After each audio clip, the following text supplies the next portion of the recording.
IPL മത്സരങ്ങൾ അടുത്ത മാസം ആരംഭിക്കാനിരിക്കെ ക്രിക്കറ്റ് ആരാധകരെ നിരാശയിലാക്കുന്ന ഒരു വാർത്ത ഇതാ. ഇക്കൊല്ലം മുതൽ IPL മത്സരങ്ങളുടെ തത്സമയ സംപ്രേഷണം സൗജന്യമായി ആസ്വദിക്കാൻ കഴിഞ്ഞേക്കില്ല. പൂർണ്ണമായും സൗജന്യമായി മത്സരങ്ങൾ സംപ്രേഷണം ചെയ്യുന്നതിന് പകരം ഉപയോഗത്തിനനുസരിച്ച് പണം ഈടാക്കുന്ന ഹൈബ്രിഡ് മോഡലിലേക്ക് മാറാൻ റിലയൻസ് ഡിസ്നി സംയുക്ത സംരംഭം തീരുമാനിച്ചതായാണ് റോയിട്ടേഴ്സ് റിപ്പോർട്ട്. ഇതിനായി റീബ്രാൻഡ് ചെയ്ത സ്ട്രീമിംഗ് ആപ്പ് പുറത്തിറക്കിയിട്ടുണ്ട്. IPL മത്സരങ്ങൾ അടക്കമുള്ള എല്ലാ കണ്ടന്റുകളും ഇനി ഈ ഹൈബ്രിഡ് ആപ്പിലേക്ക് മാറും.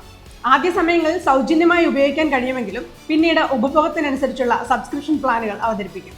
149 രൂപ മുതലുള്ള പ്ലാനുകൾ ഉണ്ടാകുമെന്നാണ് സൂചന.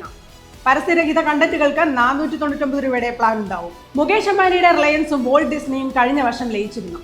ഇതിന് പിന്നാലെയാണ് പുതിയ പ്രഖ്യാപനം. ലോകത്തിലെ ഏറ്റവും ധനിക ക്രിക്കറ്റ് ലീഗായ IPLന്റെ 5 വർഷത്തേക്കുള്ള സൗജന്യ സംപ്രേഷണാവകാശം ജിയോ സിനിമയ്ക്കാണ്. കൂടാതെ winter Olympics, Indian super league football എന്നിവയുടെ സംപ്രേഷണ അവകാശവും ജിയോ സിനിമയ്ക്കുണ്ട്. ഡിസ്നി ഹോട്ട്സ്റ്റാറിനാകട്ടെ ഇന്ത്യയിൽ നടക്കുന്ന ICIC ക്രിക്കറ്റ് മത്സരങ്ങളും ഇംഗ്ലീഷ് പ്രീമിയർ ലീഗ് സോസറും കാണികളെ കാണിക്കാം. 2 ആപ്പുകളും ഒരുമിക്കുന്നതോടെ കാണികൾക്ക് ഇവയെല്ലാം ആസ്വദിക്കാൻ ഒരൊറ്റ സബ്സ്ക്രിപ്ഷൻ മതിയാകുമെന്നാണ് പ്രതീക്ഷ. 3 ലക്ഷം മണിക്കൂറിന്റെ കണ്ടന്റുകൾ പുതിയ ആപ്പിലുണ്ടാകുമെന്നാണ് കമ്പനി അവകാശപ്പെടുന്നത്.